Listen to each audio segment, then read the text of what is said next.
ध्यान दें, पिछला क्लास हम लोगों ने पढ़ा कि ईस्ट इंडिया कंपनी जो भारत में बिजनेस करने आई थी वो देखते देखते बंगाल पे अपना अधिकार कर लिया और बंगाल में द्वैत शासन लागू कर दिया। यहाँ पे आर्थिक पूरे प्रभार उसी को हो गए। धीरे धीरे उसने बंगाल के नवाब भी खत्म कर दिए और पूरे बंगाल पर उन्हीं का प्रशासनिक, राजनीतिक सभी अधिकार हो गए।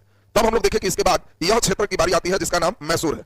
मैसूर के साथ हम लोगों ने देखा कि अंग्रेजों ने 4 आंग्ल मैसूर युद्ध किया। द्वितीय आंग्ल मैसूर युद्ध में हम लोगों ने देखा कि हैदर अली की मृत्यु हुई और चौथे आंग्ल मैसूर युद्ध में टीपू सुल्तान की मृत्यु हुई। इसमें आपको याद है कि जैसे ही 1800 ईस्वी आ रहा है तो उस समय पूरे मैसूर अंग्रेजों के अधिकार में चला गया और ये यहां से यहां पर सहायक संधि कर लिए। हैदराबाद के निजाम से भी सहायक संधि हो चुकी थी, क्योंकि सबसे पहले तो हैदराबाद ही किया था। अब ये सबसे बड़ा सवाल उठता है कि इस साइड में भी अंग्रेजों का अधिकार है, यहां भी अंग्रेज हैं और यहां हैदराबाद में भी अंग्रेज हैं। यह पूरे क्षेत्र में फैला कौन है? मराठा। अब मराठा के लिए एक गंभीर समस्या है कि आखिर मराठा के कुछ इसमें इन भागों पर पहले क्या होता था, अंग्रेज, मराठा, निजाम और मैसूर, इनमें 3 को अपने पक्ष में करने का कोशिश करता था कि हम मराठा, हैदराबाद तीनों हो गए तो मैसूर को हरा दी। आपको याद है तीसरा नंबर जो युद्ध हुआ उसमें त्रिसंघ मिलकर के तब श्रीरंगपट्टनम की संधि करना पड़ गया। अब आपको यहां पर समझना है आज के क्लास में किस प्रकार पूरे मराठा क्षेत्र पर अंग्रेजों ने अधिकार किया। अब बताइए, जैसे ही मराठा पे अधिकार हो जाएगा तो इसका मतलब है कि इतने पूरे क्षेत्र पर अधिकार है। त्रावणकोर इन्हीं के नियंत्रण में ही चल रहा है। इधर हम लोगों ने देखा था कि यहाँ जो फ्रांसीसी थे वो भी काम कंप्लीट खत्म ही हो चुके। अब यहां से मराठा क्षेत्र जीतने के बाद तब हम लोग देखेंगे खास इनकी बारी कहां आएगी? पंजाब। पंजाब, ये इसका नाम क्या है? अवध। तो मुगल बादशाह तो इन्हीं के पेंशनर बन ही चुका है। तो हम लोग को ये अब देखना है, पहले मराठा, मराठा के बाद पंजाब, पंजाब के बाद अवध।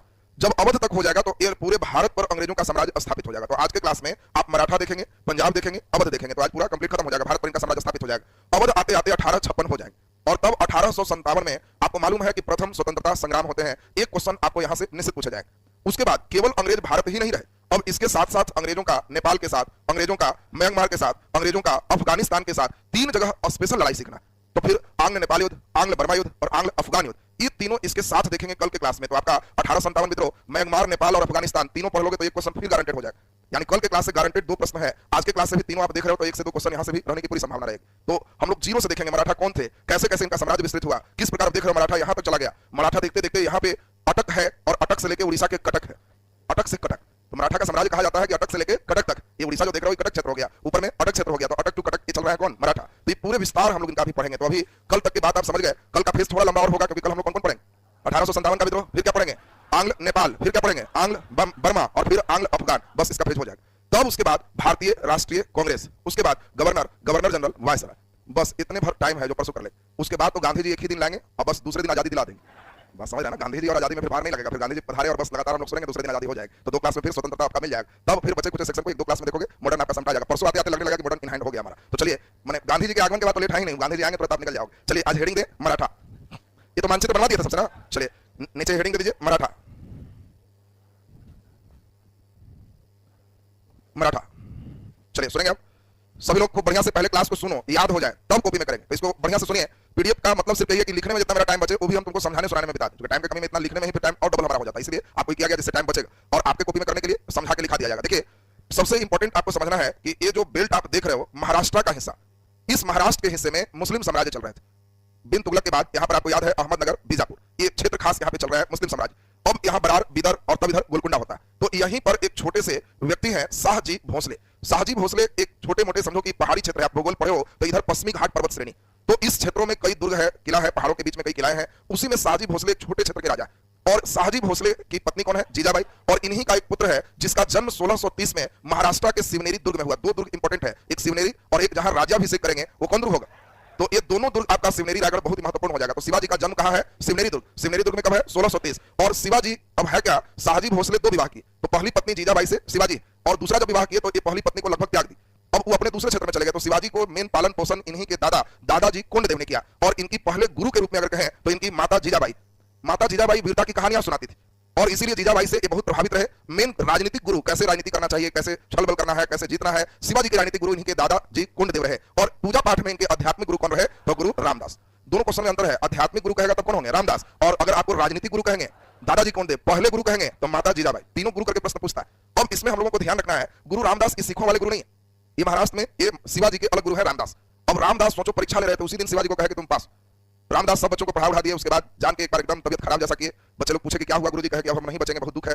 बच्चे लोग कहे कि ऐसा कैसे हो सकता है? जो कहिए, कहे कि इसका हमारा जो इलाज है वो संभव ही नहीं है, इलाज वो रहेगा तब हम बचे। तो लोगों ने पूछा कि इलाज बताइए, तो इन्होंने कहा कि शेरनी का दूध हम पिएंगे तभी बच सकते हैं। अब शेरनी का दूध कौन लाएगा, शेरनी तो उसको खा जाएगी। तो शेरनी का दूध कोई है क्लास में जो ला सकते हैं? वो सारे बच्चे सीधा सीधा मोड़ी नीचे कर लिए कि ना ये सब फेर में हमको नहीं पढ़ना है। केवल एक ही थे, कौन? शिवाजी, जो कहे कि नहीं हम लाएंगे। तो ये भी ट्राई किए कि तो ठीक हो, लाओ भाई। तो सचमुच उन्होंने देखा कि शिवाजी जंगल गए और शेरनी के दूध के लिए शेरनी की तलाश कर रहे थे। तब रामदास कहे कि हम ऐसे चेक कर रहे थे कि हमारा कौन सा शिष्य सबसे योग्य है, तुम पास हो इस परीक्षा। तो शिवाजी के बारे में आपको देखना है कि ये शुरू से ही काफी इनको वीरता की जो जानकारी है, इनकी माता इनको पूरा बोल्ड कर दी। तो अब दूसरी बात देखिए, सबसे इंपॉर्टेंट क्या रहा, शिवाजी ग्रुप बनाए कई सेना लोग, और उन लोग में कई लोगों का गांव में कुछ कुछ लोग का अपना बहाल किए, ड्यूटी एक ही रखे, कोई बहुत बड़ा राजा है नहीं, लूट मार कर। अब सेना रखो, बढ़िया से तलवार चलाओ और बगल क्षेत्र में लूटो, लूटने के बाद जो धन है सब अपने में बांटो। मेन लुटेरा एक गांव में ही बसा दिए, उस पूरे लुटेरा क्षेत्र में पिंडारी लोग हो। शिवाजी के लिए, मराठों के लिए जो लड़ने वाली सेना थी उसका नाम क्या था? पिंडारी। पिंडारी इसके लड़ाकू सेना है। एक गांव है, कैसे तुम्हारे गांव में भी मजदूर चाहिए तो होगा कि फलाना जगह चल जाओ, वहां मजदूर है, तो वहां मजदूर आगे। शिवाजी को चाहिए आक्रमण करना है तो पिंडारी के पास चले जाइए, मालिक कितना लोग चाहिए, तो चलो 5000, पूरे 5-6 गांव मिल करके चल दिया। इन लोग का वेतन कुछ नहीं है, हमला करेगा, लूटेगा, सभी जगह जमा करेगा, हिस्सा मांगेगा, आप भी लीजिए, इसको भी दीजिए। इसी में शिवाजी छोटा छोटा कई दुर्ग पर भी कब्जा किए, छोटा छोटा कई बार आक्रमण करके सब जगह ठीक ठाक किए। मेन इनको हाथ लगा गुजरात विजय। गुजरात उस समय व्यापारियों का मेन गढ़ था, मुगल बादशाह का केंद्र बिंदु। अब जब 1664 में सूरत में ये आक्रमण किए तो इनको काफी धन हाथ लगा और उससे देखते देखते शिवाजी 35 दुर्ग के मालिक हो गए, अगल बगल के क्षेत्र में 35 दुर्ग के मालिक हो गए। अब यहाँ पे आपको मालूम है 1707 में औरंगजेब मरता है और औरंगजेब 49 साल तक शासन करता है। तो 1707 में 49 घटा दोगे, बोलो कितना होगा? तो आप देख लिए यहाँ 1658, ये 1658 से ही औरंगजेब का शासन चल रहा है। इसलिए ये जो तुम देख रहे हो यह औरंगजेब का ही शासन है, औरंगजेब का ही शासन है, और औरंगजेब कट्टर शासक था। औरंगजेब के समय सभी राजा एक ही चीज का इंतजार कर रहे थे, इसके मरने का, और कोई इंतजार नहीं है, कोई विरोध नहीं है, क्योंकि औरंगजेब का एक ही काम था, जो विरोध किया वहां पूरा सेना लेकर स्वयं जाता था। और 90 साल की उम्र में हाथी पर चढ़कर लड़ाई मैदान में जाता था। 90 साल में सोचो, 90 साल के बूढ़ा कहां हिलेगा, 90 साल में युद्ध मैदान में रहता है। 90 वर्ष में जाकर के, और बुढ़ापा में क्या सठियाना है जो इससे समझिए, जो विरोध किया पकड़ के जिंदा खाल नचवा के सब जगह घुमवाता था, ताकि सब राजा देख लो कि औरंगजेब क्या विरोध किया था, हम खुद आएंगे और जिंदा खाल नचवाएंगे, मरने भी नहीं देंगे, और वैसी सब जगह घुमाएंगे तुम। वो सब देख के चुपचाप होल्ड में थे कि अब 90 पूरा है, आम पक गया है, टपकने दो इसको। उसके पहले विद्रोह सोचो भी नहीं। और उस समय सोचो शिवाजी, अब ये औरंगजेब दिल्ली में रह रहा है, सूरत लूट ली, इधर दूर कब्जा कर ली, बार-बार आक्रमण किए। तो औरंगजेब एक राजा जय सिंह को भेजा कि जाओ और उसको घेरो, पूरा सेना लेके गए। और जय सिंह इनको क्या किया, एक किला है पुरंदर की किला, उस किला के पास ही पूरे चारों तरफ से घेर ली। जब शिवाजी घिर गए तो शिवाजी और जय सिंह के साथ एक समझौता हुई, जिस समझौता को क्या कहते हैं, पुरंदर की संधि। और इस पुरंदर की संधि में बहुत आसान चीज किया गया, शिवाजी को कहा गया कि आप औरंगजेब की अधीनता स्वीकार कर ली, आपको एक ऊंचा पद दिला देंगे, इधर जितना आप दुर्ग 35 रखे हुए हैं लगभग 23 दुर्ग हमको दे दीजिए मुगल बादशाह, और कुछ दुर्ग रखिए, और आपको टैक्स वसूलने का पावर, कई पावर आइए ना वहां दरबार में, आपको कई अधिकार देंगे।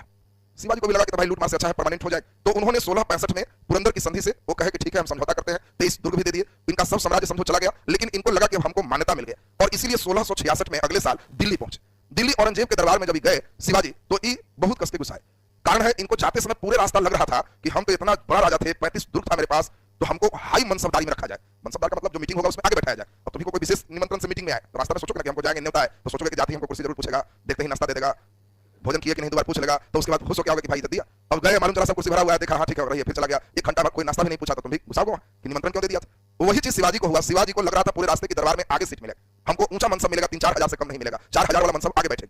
शिवाजी को जो सीट मिला वो लगभग 100-150 मनसबदार वाला, और जब बगल में बैठ के पूछे कि आपका मनसब तो 150, आपका तो 150, वहीं से हल्ला करना शुरू किया कि इतना छोटा छोटा राजा के साथ हमको क्यों बैठाया गया, हमको इतना छोटा राजा है, हम 35 दुर्ग के मालिक थे। दरबार में ही हल्ला करने लगे, और मुगल बादशाह के दरबार में किसी की आवाज नहीं निकलनी होती थी।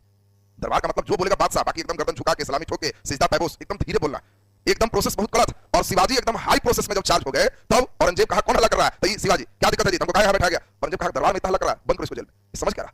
और दरबार में हल्ला करने के कारण शिवाजी को जेल डाल दिया। अब सोचो बेचारे सोचे थे कि हम जाएंगे तो हमको टैक्स का पावर एकदम ऐसे मिलेगा वैसे मिलेगा, मालूम चला जेल चले।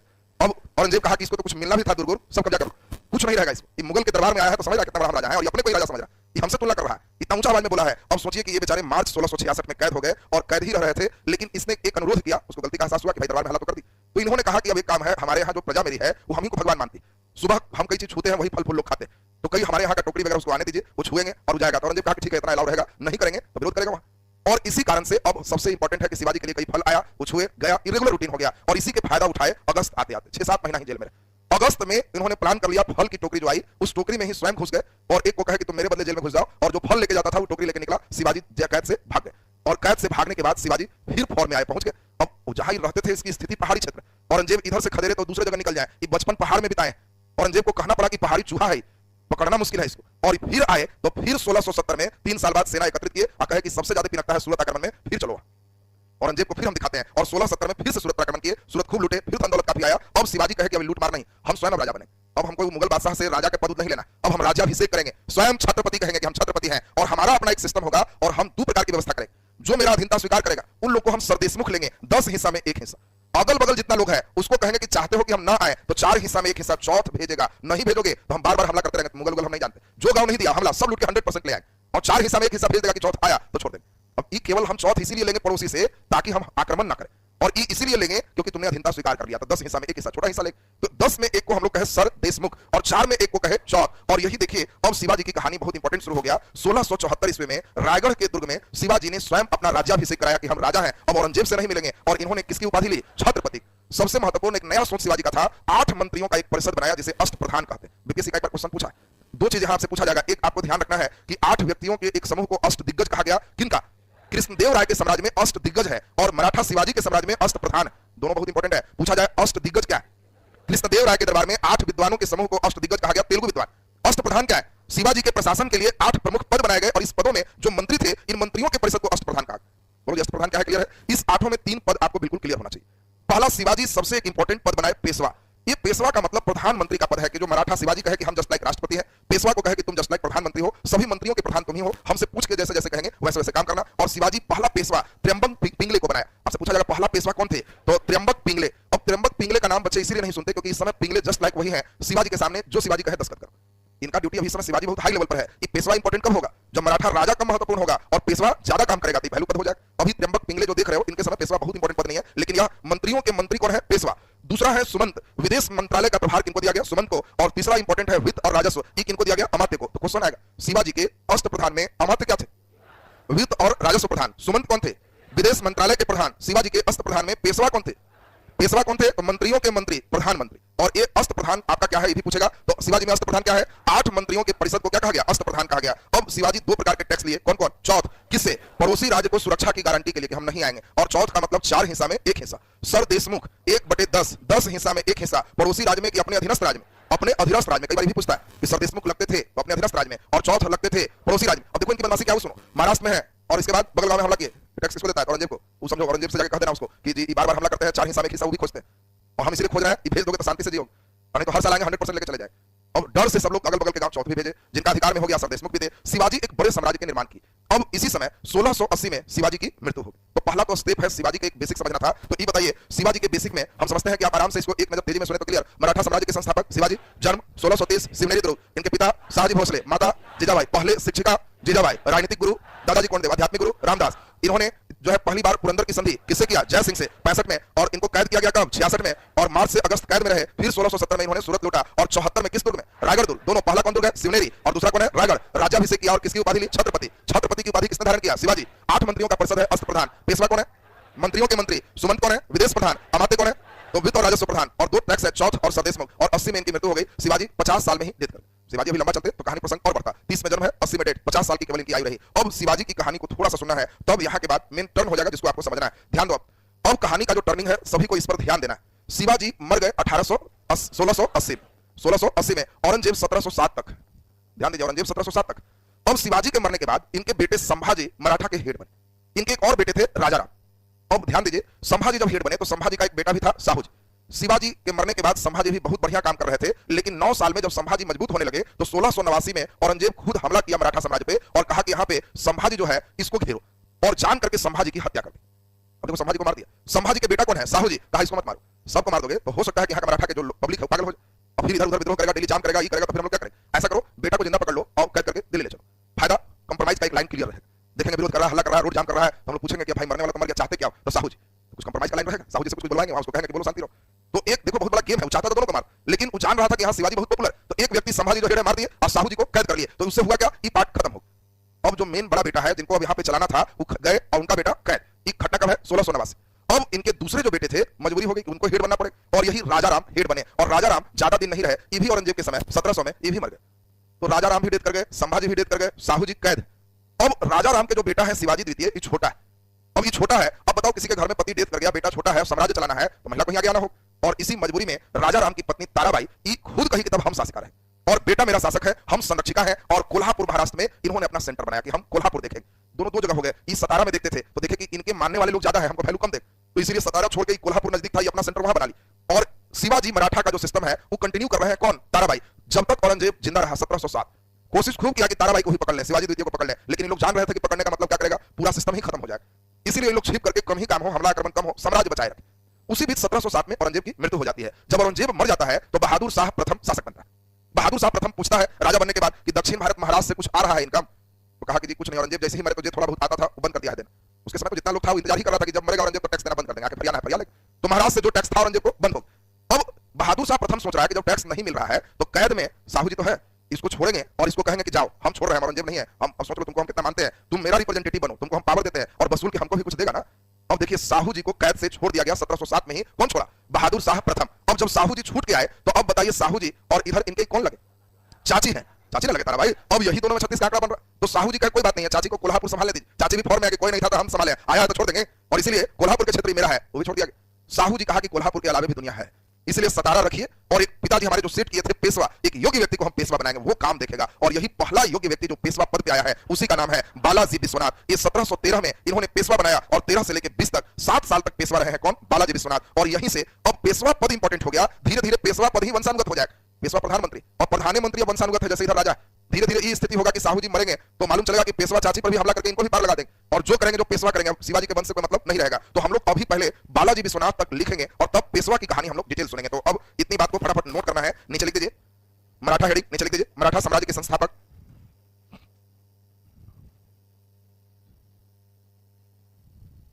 मराठा साम्राज्य के संस्थापक शिवाजी थे। संस्थापक शिवाजी थे। नीचे जन्म 1630 ईस्वी में, जन्म 1630 ईस्वी में शिवनेरी दुर्ग में, 1630 ईस्वी में शिवनेरी दुर्ग में, शिवनेरी दुर्ग में। नीचे लिखिए पिता शाहजी भोसले, पिता शाहजी भोसले। नीचे लिख दीजिए माता कौमा पहला गुरु, माता कौमा पहला गुरु। अगर पहला गुरु भी पूछा जाए तो इनकी माता ही है। पहला गुरु जीजाबाई, पहला गुरु जीजाबाई। नीचे लिख दीजिए राजनीतिक गुरु, राजनीतिक गुरु दादाजी कोंडदेव, राजनीतिक गुरु दादाजी कोंडदेव। आध्यात्मिक गुरु, आध्यात्मिक गुरु रामदास, रामदास। पुरंदर की 2 संधि होगी, अभी एक संधि शिवाजी के साथ है, एक संधि आगे भी पढ़ोगे। नीचे अस्तार लाके लिखो 1665 में, 1665 में, 1665 में जय सिंह के साथ पुरंदर की संधि हुई, जय सिंह के साथ पुरंदर की संधि हुई, जय सिंह के साथ पुरंदर की संधि हुई, जिसमें 35 दुर्ग में से, जिसमें 35 दुर्ग में से 23 दुर्ग, 23 दुर्ग मुगल को दिए। नीचे डैश तक लिख दीजिए मार्च 1666 से, मार्च 1666 से अगस्त 1666 तक आगरे के किले में कैद रहे। अगस्त 1666 तक आगरा के किला में औरंगजेब ने कैद रखा, आगरा के किला में औरंगजेब ने कैद रखा, औरंगजेब ने कैद रखा। नीचे डबल स्टार लाके बहुत इंपॉर्टेंट लाइन है 1674 ईस्वी में, बहुत इंपॉर्टेंट लाइन है 1674 ईस्वी में, 1674 ईस्वी में रायगढ़ दुर्ग में, रायगढ़ दुर्ग में, रायगढ़ दुर्ग में राज्याभिषेक किए, रायगढ़ दुर्ग में राज्याभिषेक किए। शिवनेरी और रायगढ़ दोनों दुर्ग इंपॉर्टेंट, ध्यान रखिएगा। रायगढ़ दुर्ग में राज्याभिषेक किए और छत्रपति की उपाधि धारण किया, और छत्रपति की उपाधि धारण किया, छत्रपति की उपाधि धारण किया। नीचे डबल स्टार लाके डैश लिखिए शिवाजी ने, शिवाजी ने शासन के संचालन के लिए, शासन के संचालन के लिए 8 मंत्रियों का परिषद, 8 मंत्रियों का परिषद अष्टप्रधान बनाया। अष्टप्रधान अंडरलाइन रखेंगे। 1700 राजाराम हैजा से मर गया। इधर ध्यान दीजिए एक समझो एक्सीडेंट ही है, इधर औरंगजेब आके मारा और राजाराम बना, उसको हैजा हो गया, वो बेचारा डेथ कर गया। अब पूरे मुगल मराठा साम्राज्य तहस नहस हो जाता, तो उसको देखिए किस प्रकार से बचाया गया। तो अभी हम लोग लिखे 8 मंत्रियों का परिषद, लिख दिया सब कोई। अष्टप्रधान नीचे लिख दीजिए, पहला नंबर देखिए अस्तार पेशवा, पेशवा डैश तक लिखो, पेशवा डैश तक। अष्टप्रधान में पेशवा पद सबसे प्रमुख था, अष्टप्रधान में पेशवा पद सबसे प्रमुख था, अष्टप्रधान में पेशवा पद सबसे प्रमुख था, पेशवा पद सबसे प्रमुख था। पेशवा उसी में पेशवा, पेशवा सभी मंत्रियों के प्रधान, सभी मंत्रियों के प्रधान होते थे, पेशवा सभी मंत्रियों के प्रधान होते थे। नीचे डैश देखिए शिवाजी के समय बनने वाला प्रथम पेशवा, शिवाजी के समय बनने वाला प्रथम पेशवा त्र्यंबक पिंगले था, प्रथम पेशवा त्र्यंबक पिंगले था, प्रथम पेशवा त्र्यंबक पिंगले था, त्र्यंबक पिंगले था। नीचे दूसरा नंबर सुमंत लिख के डैश हैं, सुमंत लिख के डैश लिखिए ये विदेश मंत्रालय के प्रधान थे, सुमंत डैश देखिए विदेश मंत्रालय के प्रधान थे, विदेश मंत्रालय के प्रधान थे। नीचे अमात्य लिख डैश वित्त और राजस्व के प्रधान थे, वित्त और राजस्व के प्रधान थे, वित्त और राजस्व के प्रधान थे। नीचे लिख दो मराठा द्वारा लगाए जाने वाले कर, मराठा द्वारा लगाए जाने वाले कर, मराठा द्वारा लगाए जाने वाले कर। पहला नंबर लिख दीजिए चौथ, चौथ ब्रैकेट में 1/4। चौथ का मतलब क्या था? 4 हिस्सा में 1 हिस्सा, 1/4। किस पर लगता था? पड़ोसी राज्यों को सुरक्षा गारंटी के लिए, पड़ोसी राज्यों को सुरक्षा गारंटी के लिए, पड़ोसी राज्यों को सुरक्षा गारंटी के लिए। नीचे लिखो sir Deshmukh, sir Deshmukh, sir Deshmukh bracket में 1/10, सर देशमुख ब्रैकेट में 1/10।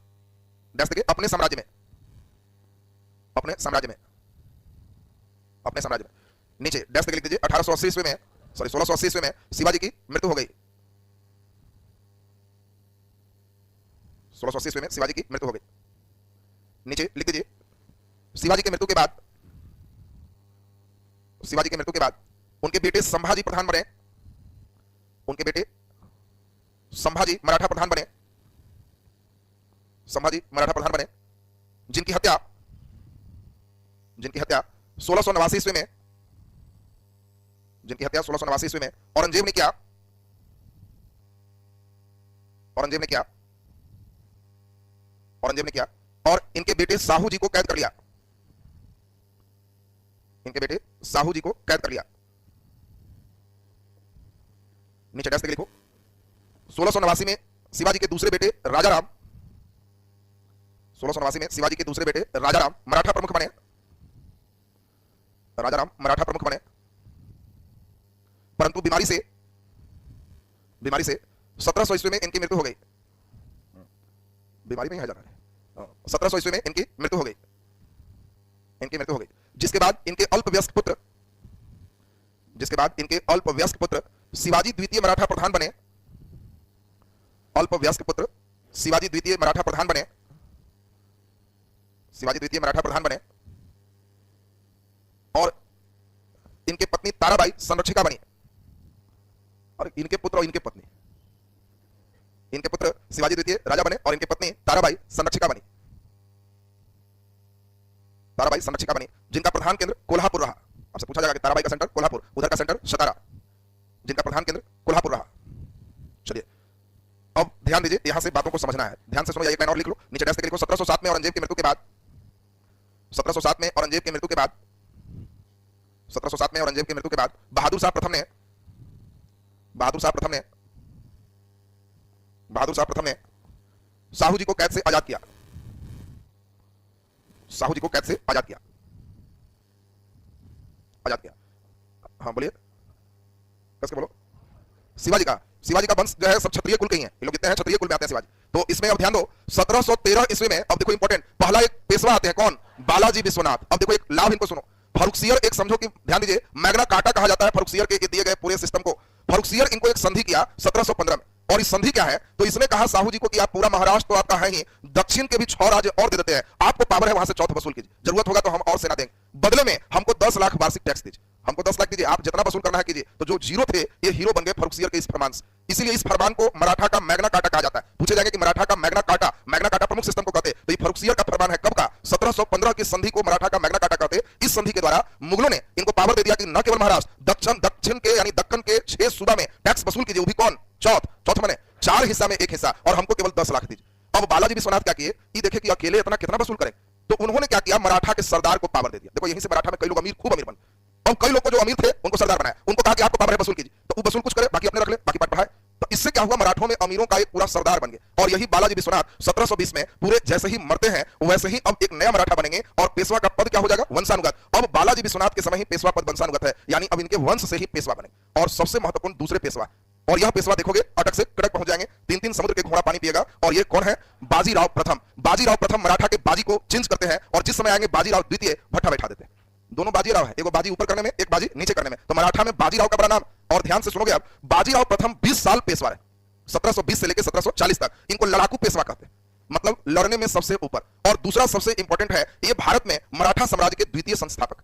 आपसे क्वेश्चन आएगा कि मराठा साम्राज्य के संस्थापक तो शिवाजी, मराठा साम्राज्य के द्वितीय संस्थापक बाजीराव प्रथम, मराठा साम्राज्य को भट्ठा बैठाने वाला बाजीराव द्वितीय। बाजीराव में समझना कि सारा बाजी इसी में। अब बाजीराव प्रथम में देखो क्या है, अब पहले मराठा केवल महाराष्ट्र है और थोड़ा सा दक्कन के कुछ क्षेत्र मिला। बाजीराव प्रथम 1727 से हर साल लड़ाई ही कर रहे हैं। ये हैदराबाद के निजाम को हरा के कुछ क्षेत्र इधर खींच ली, निजाम को कह के थोड़ा आउटसाइड रहो। मालवा पूरे मध्य प्रदेश का हिस्सा जीत गए। इसके बाद कोल्हापुर में आपको याद होगा कि उनके चाची रह रहे थे, उनको भी हमला किया कि भाई पूरा एक के अंतर्गत होगा, और ताराबाई को कहे कि अधीनता स्वीकार करके अंडर में रहिए, पेंशन आपको मिलेगा। तो आप शिवाजी के वंशज हैं, ये भी ताराबाई भी अधीनता स्वीकार कर ली। 1731 में पूरा गुजरात इनको लूटना पड़ता था, जो पूरा गुजरात ही कब्जा कर लिए। इसके बाद 1737 में पुर्तगाल से बेसिन का क्षेत्र छीन लिया। बेसिन याद है सबको, 1740 है, 1740 में बेसिन का क्षेत्र छीन लिया। और तब ध्यान दीजिए, इसके बाद इसी समय अब बार बार देखो हमला करके उड़ीसा का भी क्षेत्र लिया गया। अब धीरे धीरे पंजाब तक के कुछ क्षेत्र पर कब्जा होगा, और कहा जाएगा कि बाजीराव प्रथम के समय मराठा की घोड़ा 3 समुद्र के पानी पीते थे। मतलब पागल हो गए थे घोड़ा? नहीं, बंगाल की खाड़ी, अरब सागर और हिंद महासागर, ये 3 समुद्र के पानी पीना जो कहा जाए बाजीराव प्रथम के समय है। इन्हीं के समय इधर अटक से लेकर कहां तक है, कटक तक। इसीलिए कहा गया कि मराठा का द्वितीय संस्थापक कौन है, बाजीराव प्रथम। अब ये सब मान के चले औरंगजेब के मरने के बाद कि भारत में राज किसका होगा, मराठा। जिस तेजी से मराठा डेवलप कर रहा है, आपको लगता है कि दूर दूर से कहीं से कि अंग्रेज आ जाए। इस समय अंग्रेज सोचे भी नहीं कि भारत में हम राजा बने, अभी प्लासी का युद्ध भी नहीं हुआ, और इस समय मराठा इतने मजबूत सेक्टर में चल रहे हैं। ये पक्का है कि भारत का राजा मराठा बनेगा, ये सब सोच रहा है। अब ध्यान दीजिए, बाजीराव प्रथम के बाद देखोगे कि अब थोड़ी सी प्रतिष्ठा इज्जत बालाजी बाजीराव बचाएंगे, और उसके बाद तब देखते जाओ इनकी इज्जत प्रतिष्ठा खत्म होते चली जाएगी पानीपत के तृतीय युद्ध के बाद से। अब कंडीशन पर सब लोग ध्यान दीजिए। बालाजी बाजीराव 1740 से लेकर 61 तक है, ये भी योग्य पेशवा, और इन्हीं के समय 1749 में साहू जी की मृत्यु होगी। महत्वपूर्ण चीज समझिए, अब तक साहू जी चल रहे थे, तो अच्छा क्वेश्चन आया, साहू जी की मृत्यु किस पेशवा के समय हुई? बालाजी बाजीराव और साहू जी प्रथम पेशवा किसको बनाए? बालाजी विश्वनाथ को। तो बालाजी विश्वनाथ, बाजीराव प्रथम और बालाजी बाजीराव, ये 3 नाम याद हो गया। बालाजी विश्वनाथ, बाजीराव प्रथम और बालाजी विश्वनाथ, सॉरी बालाजी बाजीराव। तो बालाजी बाजीराव जो देख रहे हो, इनके समय ही साहू जी की मृत्यु हो गई। अब जब साहू जी मर गए तो अब इनका साम्राज्य तो बहुत बड़ा है, उड़ीसा तक है, गुजरात भी है, ऊपर पूरे महाराष्ट्र है, मध्य प्रदेश है, इतने बड़े सेक्टर। इस समय आपको याद होगा कि बालाजी विश्वनाथ ने ही एक टेक्निक लाया था कि मराठा के कई सरदार हो, सभी सरदार टैक्स वसूल करेंगे, और इस क्रम में कई सरदार बहुत अमीर बने। इन्होंने क्या किया, बालाजी बाजीराव कहे कि सब जितना सरदार है उसका एक परिसंघ होगा। उसके लिए इन्होंने एक संधि की, संगोला की संधि, बहुत इंपॉर्टेंट संधि है, इसको समझना, यहीं से मराठा मजबूत होगा कि कमजोर, जिसको समझना। इन्होंने क्या किया, 49 में साहू जी मरे और 50 में एक संधि किया, संगोला समझौता। और इस समझौता के द्वारा इन्होंने कहा कि देखो, जो जो बड़ा बड़ा सरदार, हम लोग को बहुत बड़े क्षेत्र में टैक्स वसूल करना है, तो सबको हम क्षेत्र दे देते हैं और सब उस जगह का पेशवा होगा। पहले सिर्फ एक ही पेशवा चलते थे कि भाई एक पेशवा, ये कह रहे हैं कि नहीं, हर क्षेत्र का पेशवा होगा, और पेशवाओं का एक हेड पेशवा हो, और इसको हम लोग एक परिसंघ कहें। देखिए एक नया मॉडल आ गया कि हर क्षेत्र का एक पेशवा है, उनकी ड्यूटी है कि अपने अंदर कई सरदार लेके टैक्स वसूल करें, और हेड पेशवा के पास थे, और सबसे हेड पेशवा कहां रहते? सतारा। आपको याद होगा कोल्हापुर भी उनके अंतर्गत आ गया। तो इन्होंने क्या किया, सतारा वाला जो पेशवा है वही पेशवा बालाजी बाजीराव। तो ये कहे कि हम सतारा ठीक नहीं है, उससे बढ़िया जगह पूना है, और पूना का जो पेशवा बनेगा उस सभी पेशवाओं का पेशवा हो, यानी सबसे हेड पेशवा कौन हो? पूना का। ये पूना में पेशवा कहां वाला है? सतारा वाला। तो महाराष्ट्र के हिस्सा ये पूरा मिल गया पूना पेशवा के अंतर्गत, और पूना पेशवा इस सभी के सतारा से पूना आके सब पेशवाओं के प्रधान हो। अब यहीं पर देखो, महाराष्ट्र के पास ही नागपुर, यहीं पर किया गया कि एक और होंगे, इनको भोसले कहा गया कि इस पेशवा जो नागपुर क्षेत्र है इसके प्रधान कौन होंगे? भोसले। इंदौर मध्य प्रदेश का जो हिस्सा है, यहां पेशवा कौन होंगे? होलकर। ये सब कौन है? अमीर लोगों का एक ग्रुप था, और वो लोगों को अलग से हेड बनाया गया कि अब इतना क्षेत्र में टैक्स एक आदमी कैसे वसूले। तो हुआ कि जो होलकर है वो कहां है पेशवा? इंदौर में। ग्वालियर, ये सिंधिया का क्षेत्र दिया गया। अभी जो तुम देखते हो माधवराव सिंधिया वगैरह जो नाम सुनते हो, तो ये लोग उसी जमाने में पूरा ग्वालियर है उनका, पूरा टैक्स वसूलना है। अब उस जगह के उन लोग का सोचो वंश चल रहा है, तो पूरा जिनका शहर है, तो समझ सकते हो कि इनका कितना ज्यादा फिर यहाँ धन दौलत की कहीं दिक्कत नहीं। अब यहाँ जो देख रहे हो गुजरात का क्षेत्र बड़ौदा, यहाँ कौन है? गायकवाड़। अब ध्यान दीजिए, आपसे सभी पूछा जाएगा, बढ़िया से सुनना, एक एक लाइन क्लियर होना चाहिए। संगोला के समझौता से अब एक पेशवा है कि कई? पहला मेन हेड पेशवा कहां है? पूना में। पहले कहां बैठता था? सतारा। ये जो पूना वाला पेशवा है, इस सभी पेशवाओं का हेड पेशवा, सबकी ड्यूटी है टैक्स वसूल करके हिसाब यहां देना। हिसाब यही देंगे, इन लोग को केवल बनाया गया है कि टैक्स वसूल करने में सुविधा। और इसी में आपसे पूछा जाएगा कि बताओ, नागपुर का पेशवा भोसले, इंदौर का पेशवा होलकर, ग्वालियर का पेशवा सिंधिया, और बड़ौदा का पेशवा गायकवाड़। दिमाग में सेट रखना, जब तुमको कहेंगे तो कहना कि सर संगोला के संधि से मराठा ने अपने क्षेत्रों को 5 भागों में बांट के 5 पेशवा बनाया, और सभी पेशवाओं का हेड पेशवा पूना के पेशवा को रखा, और बालाजी बाजीराव स्वयं कहां है? पूना में। इन सब के हेड, इन लोग सभी का एक जो परिसंघ है, इनकी ड्यूटी है कि अपने अपने क्षेत्रों में टैक्स वसूल करके और हिसाब कहां देना है? पूना। ये मेन इनकी ड्यूटी। अब दिमाग में बैठाओ, ग्वालियर बोले तो सिंधिया, बड़ौदा, गायकवाड़, इंदौर, होलकर, और नागपुर भोसले, और सतारा में पूना। पहले 5 को ठीक ठाक करिए, 5 में आपको ठीक ठाक करना है। सबसे हेड पेशवा कौन है? पूना। पूना में पेशवाओं का पेशवा है, और ये पेशवा पहले कहां था? सतारा में, अब शिफ्ट पूना हो गया। अब आपको पूछा जाए गायकवाड़, गायकवाड़, तो आपको ध्यान रखना है कहां? ये पूरा गायकवाड़ गुजरात का बेल्ट जो देख रहे हो, ये गायकवाड़ होगा, जल्दी बोलिए। अब इंदौर, इंदौर में होलकर, इंदौर में होलकर, ग्वालियर में सिंधिया, ग्वालियर में सिंधिया, नागपुर में भोसले, नागपुर में कौन है? भोसले। तो ये 5 हम समझते हैं कि आप सभी को बिल्कुल क्लियर हो गया कि हेड पेशवा पूना, नागपुर पेशवा भोसले, इंदौर पेशवा होलकर, ग्वालियर पेशवा सिंधिया, बड़ौदा पेशवा गायकवाड़। अब सुन लीजिए, इस समय मराठा पूरे परिसंघ से सबसे मजबूत है। कहानी का एक अब टर्निंग पॉइंट आता है 1750 के बाद। टर्निंग समझो, इस समय अब टर्निंग क्या है? इधर का एक राजा है जिनको भारत से बहुत इंटरेस्ट नहीं है, केवल वो चाहता है कि लोग मेरा भी नाम जाने। और वो है अहमद शाह अब्दाली। अहमद शाह अब्दाली इन क्षेत्रों में जीत करके थोड़ा मराठा क्षेत्र भी शामिल रहा, उसमें अपना एक व्यक्ति को प्रमुख बना के चला जाता। देखिए अहमद शाह अब्दाली को कोई भारत राज करने का नहीं इच्छा, वो केवल अपना व्यक्ति को बना दिया कि रहो अहम चले, तुम इस क्षेत्र को देखो। इधर क्या हुआ, मराठा का क्षेत्र तो यहां से लेके यहां तक है, मराठा अब किसी को कोई वैल्यू ही नहीं दे रहा कि हम लोग के आगे कौन हो, हमारे आगे कौन है, कोई नहीं। और इसी क्रम में मराठा के इधर एक जो सेना रह रहे थे, ये सेना का नाम था रघुनाथ राव, प्रधान सेनापति थे। इस समय एक मेन और है पंजाब में दत्ताजी सिंधिया। अब देखो इधर दत्ताजी सिंधिया की ड्यूटी थी कि इन क्षेत्रों पर पंजाब में ध्यान दीजिए। अब दत्ताजी सिंधिया क्या किए, थोड़ा देखे कि भाई अहमद शाह अब्दाली कौन होता है, रिप्रेजेंटेटिव रखने वाला कौन है, हमला करके इसको भगा दिए। जब भगा दिए तो अहमद शाह अब्दाली को खबर गया तो कहा कि इतना कमजोर हमको समझ रहा है, कौन है, तो मराठा। 1761 में अहमद शाह अब्दाली खुद दल बल से अटैक किया। जब अटैक किया तो बताओ पंजाब के गवर्नर इसमें हेड कौन है, दत्ताजी। अब दत्ताजी की ड्यूटी थी कि रोके अहमद शाह, लेकिन मालूम चला कि दत्ताजी हार गए। पूरा पंजाब इधर दत्ताजी को मार के अहमद शाह अब्दाली बढ़ गया आगे। अब रघुनाथ राव को पूरा सेना लेके भेजा गया कि संभालिए, दिल्ली तक उसको रोक लेना। मालूम चला कि रघुनाथ राव पूरे सेना से गए थे, लेकिन नीचे खबर भेजवाए इस समय पेशवा मेन कौन चल रहे हैं, तो पेशवा भी कौन है, बालाजी बाजीराव। बालाजी बाजीराव को रघुनाथ राव ने कहा कि 1 लाख सेना भेजिए, उधर बहुत सेना, 1 लाख भेजिए तब हम उसको समझ ले। लड़ नहीं रहे, 1 लाख सेना की डिमांड करेंगे, बिना 1 लाख आए हम कुछ नहीं करेंगे। तो बालाजी बाजीराव क्या किए, अंतिम देखे कि रघुनाथ राव से नहीं काम हो। तब तक अहमद शाह दिल्ली भी दे चुका था और हरियाणा के वही पानीपत में पहुंच रहा था। ये इन्होंने टाइट डिसीजन लिया, कौन, बालाजी बाजीराव। इन्होंने अपना भतीजा सदाशिव राव योग्य सेनापति थे, और इन्हीं का बेटा जो सबसे योग्य था विश्वास राव, 19 साल के जवान लड़का भी तो लड़ाई शुरू सीखा, और दोनों को लगा दिए कि दोनों जाओ, और पीछे से कहे सपोर्टिंग सेना जा रही। अब देखिए लड़ाई का टर्निंग क्या है, पानीपत में इस साइड से पहुंचा हुआ है हरियाणा में अहमद शाह अब्दाली लगभग 1 लाख सेना लेकर। इस साइड में रघुनाथ राव हल्ला करते रहा, तो बालाजी बाजीराव ने क्या किया, तो बालाजी बाजीराव हटा दिया उसको, और उसके बाद जगह कौन बना दिए, तो अपना ही भतीजा सदाशिव राव को प्रधान सेनापति, मराठा के नाज थे, और इन्हीं का बेटा विश्वास राव, ये भी मराठा के आन-बान शान 19 साल में थे। सभी लोग कहे कि हीरा और मोती दोनों, जहां पर सदाशिव राव और विश्वास राव जैसा लोग है, मराठा को कोई कुछ नहीं कर सकता। और ये दोनों सेना लेके पहुंचे हुए हैं पानीपत में। आगे आगे विश्वनाथ राव है, विश्वास राव है, और पीछे पीछे सदाशिव राव है, और उनके पीछे से सपोर्टिंग सेना 50,000 और आ रही। इन लोग लगभग 50-60,000 सेना लेके गए हुए। सब परिसंघ को कहा गया कि एकदम अहमद शाह को दिखाना है, मौका है। इस समय अहमद शाह हार जाएगा तो मतलब समझो हम लोग कटक से भी आगे क्षेत्र में अटक से भी पहुंचेंगे, और अटक से आगे का मतलब है कि हम लोग पाकिस्तान बेल्ट तक कब्जा करेंगे। सब पांचों परिसंघ मिलकर के सेना भेज दिया। अब सोचिए कि 60-70,000 सेना लेके तो केवल ये दोनों 50,000 बैकिंग से सेना आ रहा है, 1 लाख सेना लेके अहमद शाह अब्दाली पहुंचा हुआ है। पानीपत में भयंकर लड़ाई, तृतीय युद्ध शुरू हो गई। गलती इस कम उम्र वाले की है। विश्वास राव अब नया खून है, 19 साल वाला है, इसको सलाह दिया सदाशिव राव कि आज रात भर रुक जाना है। रात भर में सेना सुबह तक इधर हम लोग को 25-30,000 कम से कम अगली टुकड़ी वाली पहुंच जाएगी, लड़ते लड़ते और आ जाएगी। हम लोग जब एकदम मजबूत होंगे तब हमला बोल देना। अहमद शाह अब्दाली की सेना इधर रुकी हुई थी, और अहमद शाह अब्दाली की सेना उधर रुकी हुई है, इन लोग की भी सेना यहां पहुंचा हुआ है। विश्वास राव कह रहा है कि और सेना की जरूरत है। अरे हम रघुनाथ राव समझ रहे हैं, चलिए दिखाते हैं लड़ाई क्या होता है। और कम उम्र का है, अगले पीछे से आने वाली सेना का इसने इंतजार नहीं किया। इस पूरे सेना को स्वयं बालाजी बाजीराव नेतृत्व करके ला रहे थे। अब सोचो, स्वयं बालाजी बाजीराव, उनका बेटा, भतीजा, पूरे परिवार लगे हुए अहमद शाह अब्दाली से लड़ने के लिए। इनका अगला दिन पहुंचने का प्रोग्राम है, और कोई इंतजार नहीं किया। विश्वास राव सेना लेकर सीधे अकेले भिड़ गया। सदाशिव राव समझाते रह गया, लेकिन वो भिड़ गए, और भिड़ गए तो मारे गए। विश्वास राव मारे गए, और जैसे ही मारे गए तो मजबूरी है सदाशिव राव को भी भिड़ना हो, सदाशिव राव भी मिल गए और मारे गए। सेना इतनी मजबूती से लड़ी कि अब समझ सकते हो कि इनके सेना न केवल दोनों मरे, 40,000 से ऊपर सेना मराठों का मारा गया, 40,000। और अब इधर से बेचारे पहुंच रहे हैं कौन, बालाजी बाजीराव। अब कैसे बोला जाए कि मर गया, तो उनको यहाँ के जो सेना लौट रही थी एक चिट्ठी सौंपी, पूछे क्या हुआ, जीते, चिट्ठी सौंपी। उस चिट्ठी में लिखा था हीरे और मोती बिखर गए और सोना चांदी की गिनती ही नहीं। इसी लाइन को सुन के बालाजी बाजीराव को भी इतना सदमा लगा कि ये भी मर गए।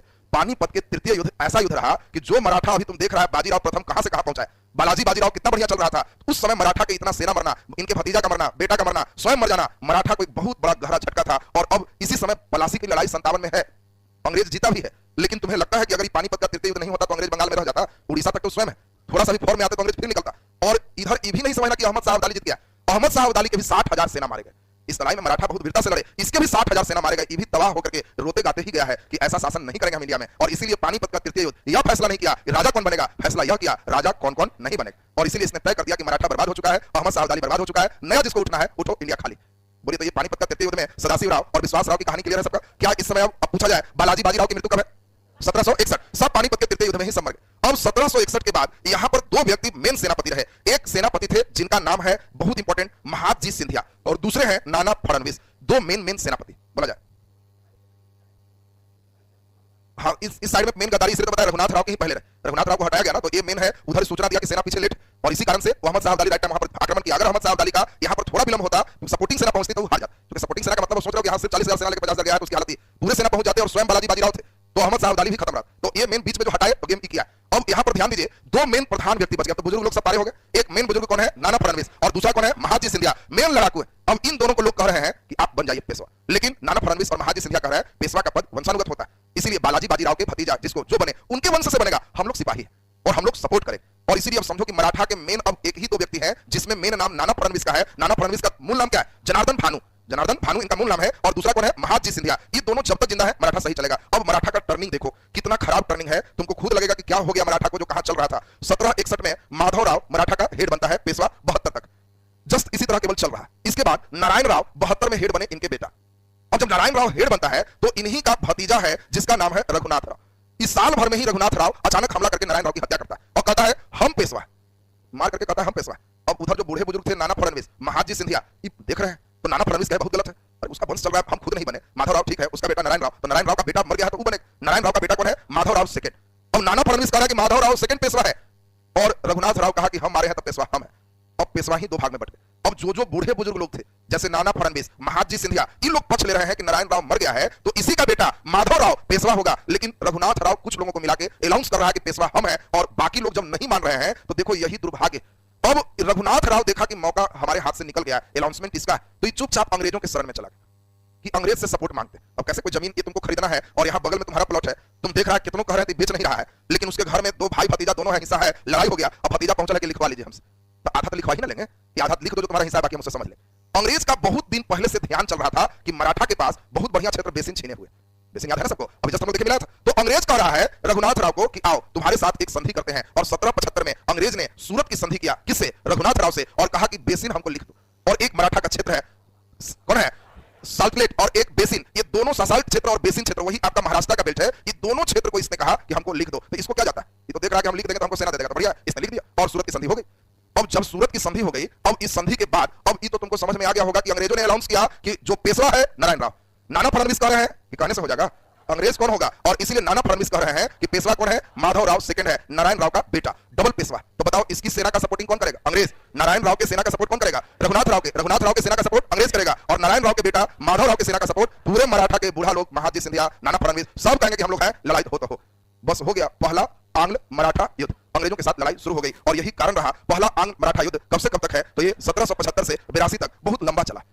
अब देख लीजिए इतना लड़ाई में दो तीन बड़े बड़े युद्ध हुए, और इस युद्ध को मेन तुमको समझना है। अब लड़ाई समझो, बहुत इंपॉर्टेंट लड़ाई। इस साइड से आपने देखा कि अंग्रेज किसको चाह रहा है कि पेशवा है, चलिए बोलिए, और इधर किसको चाह रहे हैं, माधवराव सेकंड को। अब इन दोनों के बीच अंग्रेज आ गए, और इसी में एक लड़ाई होती है अरसा का युद्ध। यहीं से आपके शुरू होते हैं कहानी।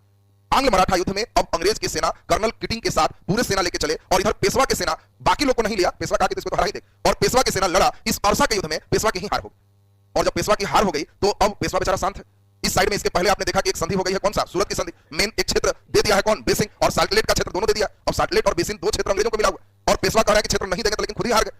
दूसरी तरफ कहानी का एक बहुत बड़ा टर्निंग हो गया। टर्निंग क्या हुआ कि यहां तो लगभग काम क्लियर था, लेकिन टर्निंग क्या हुआ, इस समय बंबई के गवर्नर अलग थे, उन्होंने सूरत की संधि की थी, और इस समय बंगाल के गवर्नर वारेन हेस्टिंग्स थे। एक देखो बहुत इंपॉर्टेंट बात है जो तुम लोग सुना होगा, 1773 में ही एक रेगुलेटिंग एक्ट आया, और रेगुलेटिंग एक्ट के अंतर्गत सभी गवर्नरों का प्रधान बंगाल के गवर्नर को बना दिया गया, और बंगाल के गवर्नर को एक दिया गया कि आपको एक गवर्निंग बॉडी होगा, और उसके द्वारा आप शासन का संचालन करेंगे। अब जब सूरत की संधि हुई तो उस समय जोश में जो बंबई गवर्नर थे वो केवल वही की, बंगाल गवर्नर से पूछे ही नहीं।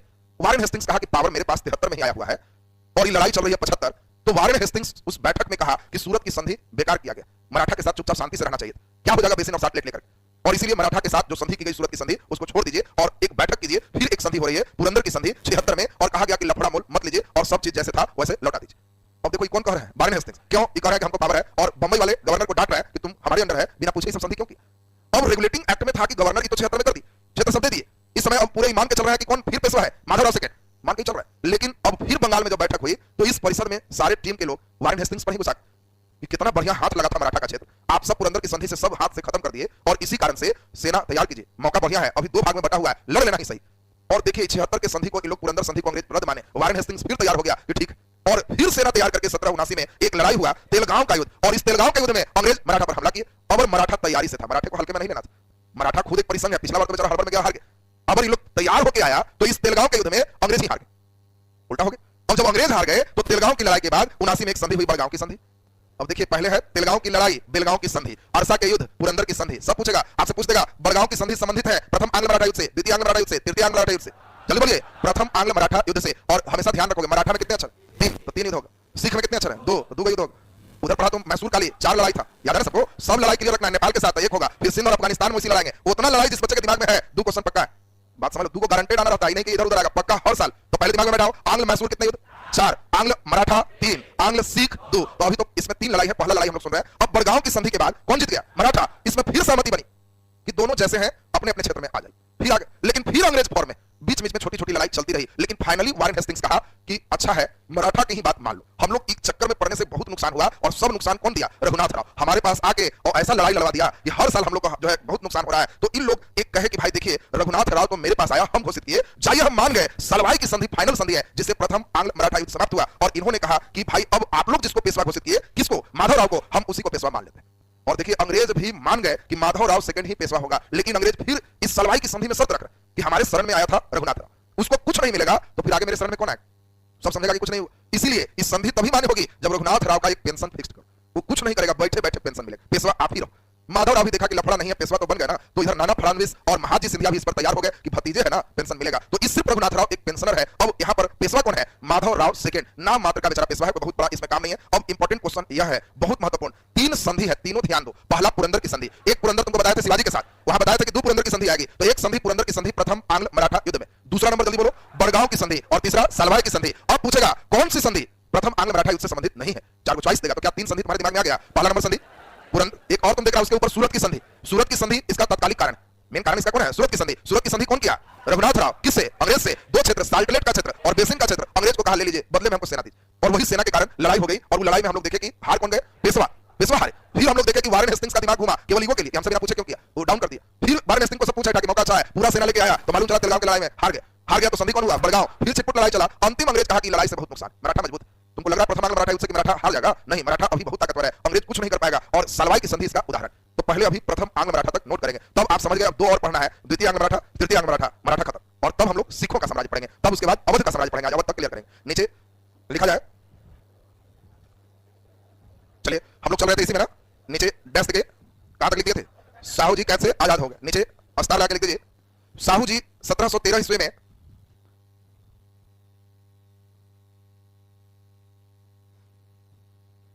साहू जी 1713 ईस्वी में बालाजी विश्वनाथ को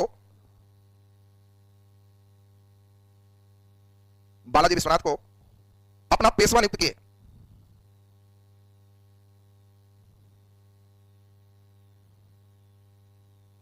बालाजी विश्वनाथ को अपना पेशवा नियुक्त किए। नीचे डैश लिख दीजिए, इस समय से पेशवा का पद महत्वपूर्ण हो गया। इस समय से पेशवा का पद महत्वपूर्ण हो गया। इस समय से पेशवा का पद महत्वपूर्ण हो गया, और पेशवा पद वंशानुगत हुआ। और पेशवा पद वंशानुगत हुआ। पेशवा पद वंशानुगत हुआ। चलिए नीचे हेडिंग दे दीजिए, बालाजी विश्वनाथ। बालाजी विश्वनाथ 1713-20। बालाजी विश्वनाथ 1713-20, 1713 से 20। चलिए नीचे डैश लिख दीजिए, डैश लिखे, मुगल बादशाह फर्रुखसियार, मुगल बादशाह फर्रुखसियार, मुगल बादशाह फर्रुखसियार के द्वारा साहू जी के साथ, के द्वारा साहू जी के साथ 1715 में संधि की गई। के द्वारा साहू जी के साथ 1715 में संधि की गई। 1715 में संधि की गई, संधि की गई, जिसके द्वारा मराठा को, जिसके द्वारा मराठा को महाराष्ट्र और दक्कन के 6 राज्य में, महाराष्ट्र और दक्कन के 6 राज्य में, महाराष्ट्र और दक्कन के 6 राज्य में चौथ वसूल करने का अधिकार प्राप्त हुआ। चौथ वसूल करने का अधिकार प्राप्त हुआ। चौथ वसूल करने का अधिकार प्राप्त हुआ। बदले में मुगल बादशाह को, बदले में मुगल बादशाह को 10 लाख वार्षिक कर देना निर्धारित हुआ। बदले में मुगल बादशाह को 10 लाख वार्षिक कर देना निर्धारित हुआ। वार्षिक कर देना निर्धारित हुआ। नीचे डैश लिख दीजिए, चौथ वसूल करने के लिए, चौथ वसूल करने के लिए बालाजी विश्वनाथ ने, बालाजी विश्वनाथ ने मराठा सरदारों को अधिकार दिया। बालाजी विश्वनाथ ने मराठा सरदारों को अधिकार दिया, अधिकार दिया। चलिए अब मेन आएंगे, इसके नायक कौन है? बाजीराव प्रथम। तो नीचे हेडिंग दे दो, बाजीराव प्रथम ब्रैकेट में 1720 से 40। बाजीराव प्रथम 1720 से 40, 1720 से 40। नीचे लिख दीजिए डैश देके, बाजीराव प्रथम को लड़ाकू पेशवा कहा गया। बाजीराव प्रथम को लड़ाकू पेशवा कहा गया, लड़ाकू पेशवा कहा गया। नीचे स्टार लगा के लिख दीजिए। बाजीराव प्रथम, बाजीराव प्रथम मराठा साम्राज्य के द्वितीय संस्थापक थे, मराठा साम्राज्य के द्वितीय संस्थापक थे, मराठा साम्राज्य के द्वितीय संस्थापक थे। बोलो पहला संस्थापक शिवाजी, द्वितीय संस्थापक बाजीराव प्रथम, द्वितीय संस्थापक थे। नीचे डैश लिख दीजिए। 1727 में, 1727 में हैदराबाद निजाम से कुछ क्षेत्र प्राप्त हुआ, हैदराबाद निजाम से कुछ क्षेत्र प्राप्त हुआ। नीचे डैश लिखिए। 1728 में मालवा को अपने साम्राज्य में मिलाया, 1728 में मालवा को अपने साम्राज्य में मिलाया, 1728 में मालवा को अपने साम्राज्य में मिलाया, अपने साम्राज्य में मिलाया। नीचे डैश लिखिए। 1730 में, 1730 में ताराबाई अधीनता स्वीकार की, ताराबाई अधीनता स्वीकार की। नीचे डैश लिखो। 1731 में गुजरात पर अधिकार किया, 1731 में गुजरात पर अधिकार किया। नीचे डैश लिखिए। 1740 में पुर्तगाल से बेसिन क्षेत्र छीना, पुर्तगाल से बेसिन क्षेत्र छीना, 1740 में पुर्तगाल से बेसिन क्षेत्र छीना। चलिए नीचे हेडिंग दो, स्टार लगा के, इसका भी इंपॉर्टेंट है। बालाजी बाजीराव, पानीपत का तृतीय युद्ध के समय पूछेगा कि मराठा का पेशवा कौन था? बालाजी बाजीराव। उसी गम में बेचारा मर भी गया। बालाजी बाजीराव 1740 से 61, बालाजी बाजीराव 1740-61, 1740 से 61। नीचे डैश लिख दीजिए। बालाजी बाजीराव के समय, बालाजी बाजीराव के समय 1749 ईस्वी में, 1749 ईस्वी में, 49 ईस्वी में साहू जी की मृत्यु हुई,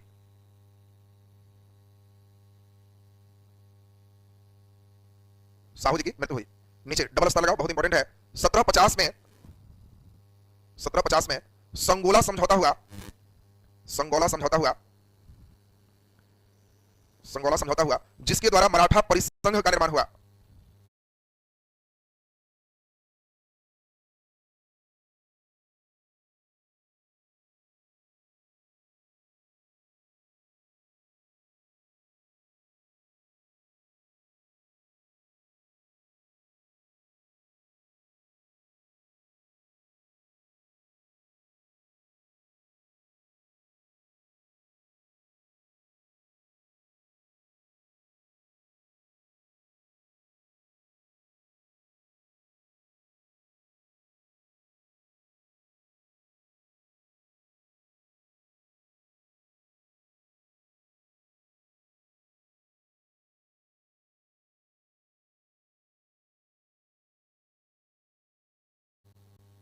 संगोला समझौता हुआ जिसके द्वारा मराठा परिसंघ का निर्माण हुआ,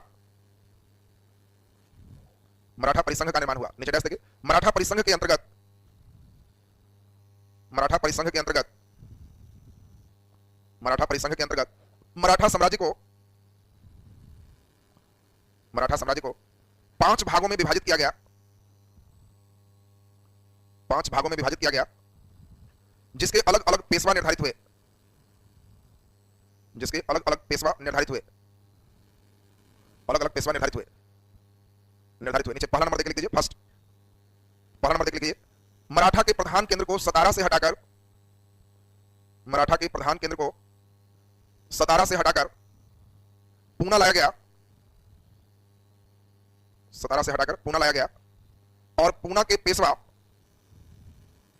और पूना के पेशवा को सभी पेशवा का संवैधानिक प्रधान कहा गया, और पूना के पेशवा को सभी पेशवा का संवैधानिक प्रधान बनाया गया, सभी पेशवा का संवैधानिक प्रधान बनाया गया।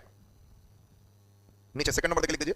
नागपुर के पेशवा भोसले बने, नागपुर के पेशवा भोसले बने, नागपुर के पेशवा भोसले बने। तीसरा नंबर इंदौर के पेशवा होलकर बने, इंदौर के पेशवा होलकर बने, होलकर बने। नीचे चौथा नंबर ग्वालियर के पेशवा, ग्वालियर के पेशवा सिंधिया बने, ग्वालियर के पेशवा सिंधिया बने। नीचे पांचवा नंबर बड़ौदा के पेशवा, बड़ौदा के पेशवा गायकवाड़ बने, गायकवाड़ बने। चलिए नीचे डबल स्टार लगा के लिख दो।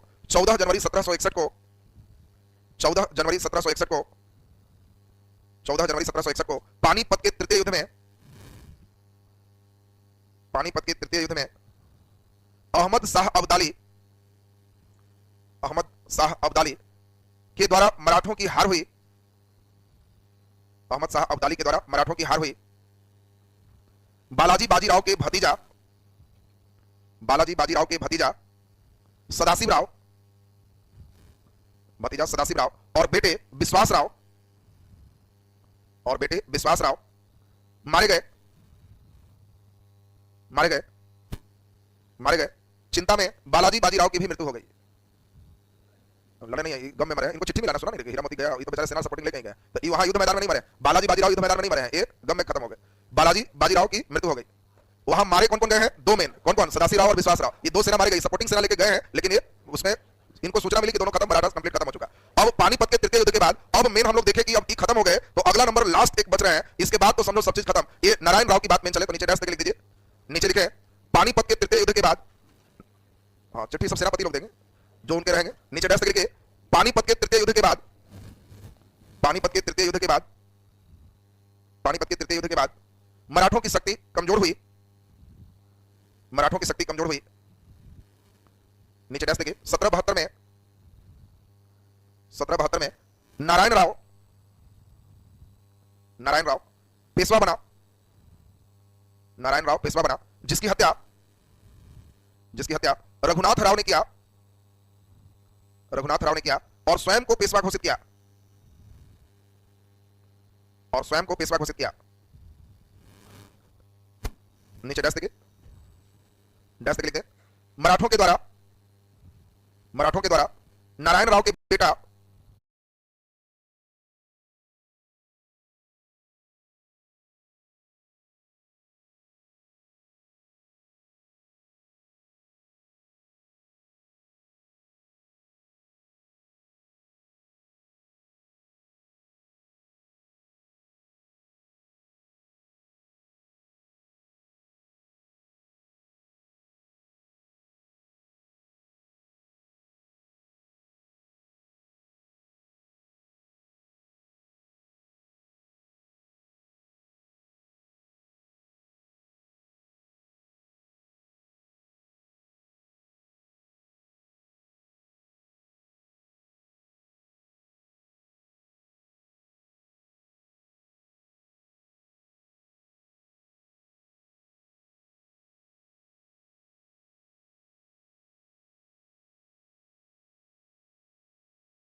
नारायण राव के बेटा माधव राव सेकंड को,